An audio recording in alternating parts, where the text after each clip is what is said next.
Hello friends, welcome to I exam B. I am Sushil Ragade, ex manager Reserve Bank of India. और आज है 9 जुलाई और आपका जो आरबीआई का फेज़ 1 का एग्ज़ाम है वो हो चुका है। फर्स्ट शिफ्ट का भी एग्ज़ाम हो चुका है एंड सेकंड का भी हुआ है। तो फर्स्ट शिफ्ट के बाद मैं तो एग्ज़ाम सेंटर पे ही था, काफ़ी स्टूडेंट के साथ मेरी बात हुई थी और उसमें ये मतलब उसका कंक्लूजन ये निकला है कि शिफ्ट 1 जो था वो काफ़ी डिफ़िकल्ट था। अगर आपने देखा कि इंग्लिश छोड़ के, मतलब मैंने काफ़ी सारे वीडियो में मैंने कहा है कि इंग्लिश पिछले मैं 10 साल से एग्ज़ाम फॉलो कर रहा हूँ, इंग्लिश ने कभी किसी को प्रॉब्लम नहीं दिया है। और इस साल का भी जो मुझे लगता है, देखो अगर आप देखेंगे तो ओवरऑल जो मार्क्स होगा ना, जिसका इंग्लिश अच्छा होगा उसको काफ़ी फ़ायदा हुआ होगा, क्योंकि लोगों ने 20 के आसपास अटेम्प्ट तो डेफिनेटली किए। अगर किसी को 15 से 20 मार्क्स सिर्फ इंग्लिश में ही मिलते हैं तो उसको काफ़ी एडवांटेज मिलेगा, क्योंकि ओवरऑल कट ऑफ मिलने में उसका फ़ायदा होगा, क्योंकि बाकी जो तीनों सेक्शन थे वो काफ़ी डिफिकल्ट है। तो चलो देखते हैं कि इसका कट ऑफ क्या होगा। नियर अबाउट मैंने 100 के आसपास मुझे पर्सनल मैसेजेस आए हैं, कम से कम 10-12 लोगों से मेरी फ़ोन पे बात हुई है। सुबह से मैं जैसे एग्ज़ाम हो गया तब से मैं टेलीग्राम के चैट्स पढ़ रहा हूँ और कुछ मेरा एनालिसिस ये इसके बेस पे ये कट ऑफ बनेगा। सही भी हो सकता है, गलत भी हो सकता है। ये एक्सरसाइज जो है बहुत कम लोग करते हैं, लेकिन मैं पिछले 10 साल से ये करते आ रहा हूँ। 7-8 बार सही था, 1-2 बार गलत भी था। तो चलो वीडियो स्टार्ट करते हैं। चलो डायरेक्टली मैं कट ऑफ के स्लाइड पे ही आ गया हूँ। आपको पता है ये 30, 30, 60 एंड 80 का आपका सेक्शन है। अगर आप 2019 का देखेंगे ना, 2019 का तो 122 कट ऑफ था, 122 पेपर इजी था और ये सेक्शनल कट ऑफ थे। आरबीआई क्या करता है ये आपको अंडरस्टैंड करना है कि आरबीआई सेक्शनल कट ऑफ का परसेंटेज फिक्स कर देता है सारे सेक्शन के लिए। वो ये नहीं देखता कि कोई सेक्शन इजी था कोई डिफिकल्ट था। एक्चुअली वैसा होना चाहिए, लेकिन आरबीआई में वैसा नहीं होता है। अगर आप पिछले 7-8 साल का एग्जाम देखेंगे तो उन्होंने क्या किया था, 2019 में 25% फिक्स किया, यानी कि क्वांट का कट ऑफ भी 7.5 25%, इंग्लिश का 7.5, रीजनिंग का 15 एंड जीए का 19, ये हो गया 25%। उसके बाद 2022 में एग्जाम नहीं हुआ था, आपको पता है कोरोना का टाइम का। 2021 में जो एग्जाम हुआ उसमें उन्होंने 20% फिक्स किया। 20% का मतलब है quant 6, English 6, reasoning 12 and GA 16। Then आते हैं 2022 पे, लास्ट ईयर का एग्जाम, ये one of the toughest exam कहा जाता था। यहां पे उन्होंने फिक्स किया 15%, यानी कि क्वांट 4.5, इंग्लिश 4.5, रीजनिंग 9 एंड जीए 12। तो यहां पर जीए ठीक ठाक था लास्ट ईयर का, इंग्लिश भी ठीक ठाक था, लेकिन क्वांट एंड रीजनिंग जो था, इंग्लिश इजी था लास्ट ईयर का, क्वांट एंड रीजनिंग बहुत टफ था, इसलिए 15% कट ऑफ आया था। अभी इस साल की हम बात करते हैं। इस साल में पेपर सबसे डिफिकल्ट था, तो मुझे लगता है लोएस्ट कट ऑफ इस बार का लग सकता है। और आरबीआई का अगर आप पैटर्न देखेंगे वो क्या करता है, 5-5%, देखो 25%, 20%, 15%। तो ये ट्रेंड में देखेंगे तो मुझे लगता है एक 10% या 15%, क्योंकि बीच में वो इन बिटवीन फिगर नहीं रखते हैं 5-5% के आसपास। तो 10% भी लग सकता है। 10% यानी कि क्वांट का कट ऑफ रहेगा 3, 15% रखेंगे तो 4.5। तो इस हिसाब से इंग्लिश में भी यही है, रीजनिंग में 6 to 9, जीए में 18 to 12, और ये आपको पता है ये मार्क्स है। तो ओवरऑल कट ऑफ रहेगा 55 to 60, क्योंकि लास्ट ईयर का जो कट ऑफ था आपको पता है ये लोएस्ट कट ऑफ था अब तक का। उसके पहले 66, उसके पहले 122। तो ये है मेरा कट ऑफ का प्रेडिक्शन। देखते हैं एग्जाम में क्या होता है। और देखो एक्चुअली अगर आप देखेंगे ना, ये कट ऑफ का एनालिसिस को इतना मीनिंग नहीं रहता, इसलिए क्योंकि अगर मल्टीपल शिफ्ट होती है, क्योंकि मुझे याद है लास्ट ईयर किसी ने 2 अटेम्प्ट किए उसके 4 मार्क आ गए, किसी ने 5 किया उसके 7 आ गए। ये ऐसे इसलिए होता है क्योंकि अगर 2 शिफ्ट है और उसमें लेवल में काफी डिफरेंस है तो फिर नॉर्मलाइजेशन होता है। नॉर्मलाइजेशन में कभी कभी मार्क्स अप भी हो जाते हैं, कभी कभी कम भी हो जाते हैं। तो इसलिए इस एक्सरसाइज को इतना मतलब नहीं है, लेकिन ये सबको सुनना होता है। और देखते आगे क्या है, क्योंकि थोड़ा सा जितना मैंने अभी अभी देखा है कुछ 4-5 लोगों का फेज 2 का एनालिसिस, मतलब उन्होंने क्या क्या दिया है, थोड़ा फेज 2 इजी लग रहा है, क्योंकि ज्यादा इंफॉर्मेशन उसका अवेलेबल नहीं है अभी, क्योंकि बहुत कम लोगों ने पोस्ट किया था। तो ये मेरा अंदाजा है। और आपको क्या करना है अभी वो नेक्स्ट देखते हैं। अभी देखो ना, मैं क्या करता हूं, मेरा टेलीग्राम चैनल है, वहां पे ना मैं इमेजेस पोस्ट करते रहता हूं। और ऐसा नहीं एक भी इमेज में इररिलेवेंट वहां पर नहीं पोस्ट ऐसे ही मेरा ये हॉबी है, ऐसे कॉइन कलेक्शन का मेरा हॉबी है। तो मैंने उस दिन ऐसे 5 कॉइन परचेस किए और मैंने डाल दिया कि यार ये अभी 75 ईयर्स का आया है, वैसे ये कॉइन का कीमत है ना 4,000 रुपए है, 4,000 का एक कॉइन है, लिखा हुआ 75 उसमें। तो मैंने ऐसे ही इमेज डाल दिया कि यार इसमें देखो क्या क्या है, सिल्वर कितना है, कॉपर कितना है, ऐसे ही डाला। लेकिन ये रिलेटेड है ना हमारा, ये हमारा इंपॉर्टेंट है यार, नया पार्लियामेंट का इमेज आया है तो, और आरबीआई से रिलेटेड भी है थोड़ा सा, करेंसी का वो आपको पता है सर्कुलेट करता है मार्केट में, तो मुझे लगा थोड़ा रिलेवेंट है और मेरा भी इंटरेस्ट है तो मैंने पोस्ट किया। ठीक है, एग्जाम में इसके ऊपर क्वेश्चन है। कुछ दिन पहले मैंने ये भी किया था और मैंने यहाँ पे बताया कि यार देखो चाइना में और इंडिया में कितना बड़ा डिफरेंस है, मतलब इसलिए फिर इसके डिस्कशन भी हुआ था कुछ टाइम पहले गोल्ड के बारे में, और मैंने एक बार इमेज भी दिखाया था कि इंडिया का जो गोल्ड है वो आरबीआई का जो नागपुर का ऑफिस है उसके नीचे है, और बाकी का जो है वो बीआईएस में, बैंक ऑफ इंग्लैंड में है।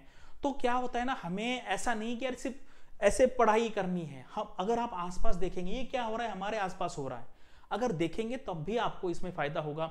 अभी आई थिंक एक बाई कैमल का आया था, तो मैं जब क्लास में पढ़ा रहा था तो मैंने उनको कहा कि इसका आप रट्टा लगाओ कि कहाँ पर है इंडिया में, जैसे महाराष्ट्र में है, तमिलनाडु, आंध्रा में है, तेलंगाना में है, यूपी में है, तो आपको ये सिर्फ पढ़ना नहीं है, उसका याद रखने के लिए मगअप करना है। उसके बाद ये जो आईआईपी वाला क्वेश्चन तो मेरा फेमस क्वेश्चन है, मैं फेवरेट क्वेश्चन है मेरा, हर क्लास में मैं बताता हूँ उसको याद कैसे रखना है। मैं बोलता हूँ कि घर आपको करना है तो क्या क्या लगता है, स्टील लगता है, सीमेंट लगता है, इलेक्ट्रिसिटी है, फिर आपका फर्टिलाइजर्स है, फिर कोल है। इस तरीके से ना आप कुछ भी पढ़ेंगे तो आपको वो याद रखने के लिए मेहनत करनी पड़ेगी, तभी फायदा होगा। और देखिए क्या होता है ना, मोस्टली मैंने देखा है कि जब एग्जाम हो जाता है ना, स्टूडेंट का गुस्सा बाहर निकलता है। क्यों निकलेगा मैक्सिमम लोगों का, क्योंकि 100 में से सिर्फ 2 ही लोग पास होने वाले हैं, तो 98% लोगों का तो गुस्सा निकलेगा ही निकलेगा। और देखो एग्जाम इजी हो या डिफिकल्ट, इससे कोई फर्क नहीं पड़ेगा। अगर मान लीजिए पेपर बहुत इजी आ जाता, बहुत इजी, आपको सब कुछ आ जाता, कट ऑफ निकलता 140 और आपको 120, अगर आपका नहीं होता तो आपको फिर से देखो, फाइनली क्या है ना, एग्जाम डिफिकल्ट हो आसान हो, इससे कॉम्पिटिटिव एग्जाम में कोई फर्क नहीं पड़ता है, हमें बस पास होना है। और स्टार्टिंग से मैं बोलते आ रहा हूं कि यार आप ना क्यूआरई पे फोकस करो। सिर्फ जी, आप देखो कोई भी ग्रुप सिर्फ जीए का डिस्कशन करता है, इंग्लिश का कोई डिस्कशन नहीं करता, रीजनिंग का कोई नहीं करता है, क्वांट का कोई नहीं करता है, और फेज टू करते हैं। मैंने कितने बार कहा है कि यार पहले फेज 1 निकालो, अगर फेज 1 गया तो आपका फेज 2 का कोई फायदा नहीं है। और मैंने ये भी कहा था कि कॉमन जो सिलेबस है, अगर आप देखेंगे, देखो जीए क्या है, जीए बहुत वास्ट है। ईएसआई पढ़ेंगे तो ESI is a part of GA, finance is a part of GA, because there is no boundary to GA. तो इसलिए साइमल्टेनियस भी जिसने पढ़ाई की होगी उसको भी काफी फायदा हुआ होगा। तो अभी हम देखते हैं अभी व्हाट नेक्स्ट। तो मैं आपको बताता हूं, मान लीजिए आपका स्कोर कितना भी हो, आपका स्कोर 50 हो, 60 है, 70 है, 80 है, ये सबको पढ़ाई चालू करनी है। अगर आपको दूसरा कुछ करने के लिए है, सर मैं 5 दिन में क्या करूं, अरे 5 दिन में पढ़ाई करो, ये फेज 2 की पढ़ाई स्टार्ट कर दो। आपके कितने भी मार्क्स हो, आगे इतनी सारी एग्जाम्स आने वाली है। आईआरडीए का फेज 2 का एग्जाम है, नाबार्ड का ग्रेड ए का आएगा, नाबार्ड डेवलपमेंट असिस्टेंट आएगा, ईयर एंड में सेबी आएगा, अरे कितनी एग्जाम्स आते रहती है। सर फिर मैंने क्या करूं, अगर आपके पास, मुझे बताओ, अगर आप पढ़ाई नहीं करेंगे तो क्या करेंगे मुझे बताओ। अगर आपका प्लान है कि मैं पढ़ाई ना करके टाइम पास करूंगा तो फिर क्या फायदा। तो इसलिए आपका स्कोर कैसा भी हो, आपको पढ़ाई करनी ही करनी है, अनलेस आपका अभी ये लास्ट एग्जाम था, आप एज बार हो गए, अभी आप कॉम्पिटिटिव एग्जाम नहीं देना है, ऐसे लोगों को नहीं करना है। अदरवाइज आपका स्कोर मान लीजिए इसके बीच में है और आप पढ़ाई नहीं करेंगे और गलती से या लकीली आप पास हो गए तो भी क्या फायदा, ऑलरेडी 20 दिन है हमारे पास, और उसमें से अगर आप 5 दिन वेस्ट करेंगे क्योंकि 5 या 6 दिन के बाद रिजल्ट आएगा, तो फिर फायदा क्या, फिर आप फिर से रोएंगे या मेरे पास टाइम ही नहीं था। तो इसलिए irrespective of your performance in the RBI Get B phase 1 examination, you have to start your preparation for phase 2 because it will be useful for your GA, IRDA phase 2 examination, NABARD DA, NABARD grade A, SEBI examination, and lot of exams are coming in future. तो इसलिए आपका exam कैसा भी हो जाने तो पढ़ाई करनी ही करनी है। और एक याद रखो यार, यहाँ पे ना 100 में से सिर्फ 2 लोग पास होते हैं परसेंटेज वाइज, और आपका फोकस एक ही होना चाहिए, फेज 1 फेज 1 फेज 1 फेज 1।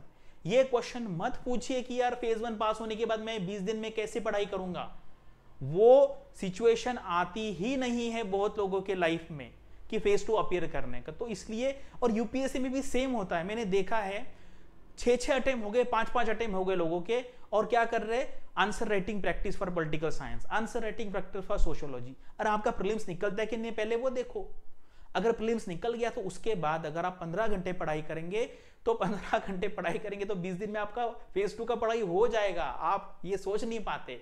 ठीक है, जिनको समझ में नहीं आता वो छोड़ दीजिए। मैंने जो आपको मेरा जो एक्सपीरियंस है मैंने वो आपको बता दिया है। तो अभी क्या है, अभी देखो दिल्ली में मैं अभी कल सुबह मेरी फ्लाइट है, मैं जा रहा हूं दिल्ली। क्यों? क्योंकि 11, 12, 13 एंड 14 4 दिन हम दिल्ली में हर दिन 10 से 12 घंटे पढ़ाने वाले। लोग आने वाले, लोगों ने रजिस्टर किया है, आई थिंक 40 के आसपास लोग आएंगे वहां पर। देखो आपको कंटिन्यूटी रखनी ही पड़ेगी, अदरवाइज लोग बोलेंगे रिजल्ट नहीं, हम क्या करें। अगर ये करेंगे तो क्या होगा, दो चीजें होंगी, एक तो आप पास होंगे या फेल होंगे। पास हो गए तो अच्छा एग्जाम दे दो, नहीं हुआ तो इसका जो पढ़ाई है वो वेस्ट थोड़ी होने वाला है। ठीक है, अभी मेरे काफी सारे स्टूडेंट अभी IFSC में हुए थे, हमारे जो सिलेक्टेड लिस्ट में उनका नाम नहीं है, लेकिन मैंने देखा वो हमारे RBI के स्टूडेंट है पिछले 2-3-4 साल से। RBI में इतनी पढ़ाई की, इसीलिए फिर उसका फायदा IFSC में हुआ है। तो आपको बिल्कुल पढ़ाई स्टॉप नहीं करनी है। अगर आप ये आ सकते हैं ऑफलाइन के लिए दिल्ली में तो आप आइए, आप यहाँ पे कॉल कर सकते हैं हमारे नंबर पे वेबसाइट के, या अदरवाइज ऑनलाइन भी रहेगा। कल इमीडिएटली मेरा पहला क्लास है, कल शाम को मेरा पहला क्लास है। पेपर जो ESI का 1 होगा उसका आंसर राइटिंग प्रैक्टिस इमीडिएटली बच्चे स्टार्ट करने वाले हैं। और मुझे पता है जब तक रिजल्ट नहीं आएगा हजारों बच्चे व्हाट्सएप पे, फेसबुक पे, टेलीग्राम पे टाइम वेस्ट करने वाले। आपको बिल्कुल नहीं करना है, वो सक्सेसफुल स्टूडेंट की वो निशानी नहीं है। These are not the qualities of successful student. Successful students are always ready for the positive result, if not this exam then some other exams. तो बिल्कुल आपको टाइम वेस्ट यहाँ पर नहीं करना है। और ये देखो कट ऑफ लोग यहाँ पे आएंगे बहुत देखने के लिए और चले जाएंगे, लेकिन मैसेज जो है ना वो बहुत इंपॉर्टेंट है। पढ़ाई बिल्कुल स्टॉप नहीं करनी है, और लोग सीखते ही नहीं है उनके मिस्टेक से। ठीक है, तो अभी अगले साल के लिए आप पढ़ाई कर रहे हैं तो अभी कॉमन सब्जेक्ट लेके आप पढ़ाई चालू करो, अदरवाइज क्या हो जाएगा आपको पता है, नोटिफिकेशन कब आएगा, इसी में तो कितना टाइम चला गया हमारा। एग्जाम आके हो भी गया, IFSC एग्जाम देखो आ गया, लोग आज कल ज्वाइन भी कर लिए लोगों ने। तो पूरा टाइम का यूटिलाइजेशन कीजिए और अभी फेज 2 की पढ़ाई चालू कर दीजिए, कितना भी आपका स्कोर हो। तो मैंने जो बताया 10% to 15% के आसपास रहेगा आपका sectional cut off, and 55 to 60 आपका रहेगा ओवरऑल कट ऑफ। आपके क्या व्यूज है, कुछ क्वेश्चन पूछने हैं तो कमेंट सेक्शन में आप पूछ सकते हैं। Thank you for watching this video and all the best for your upcoming examination and your studies.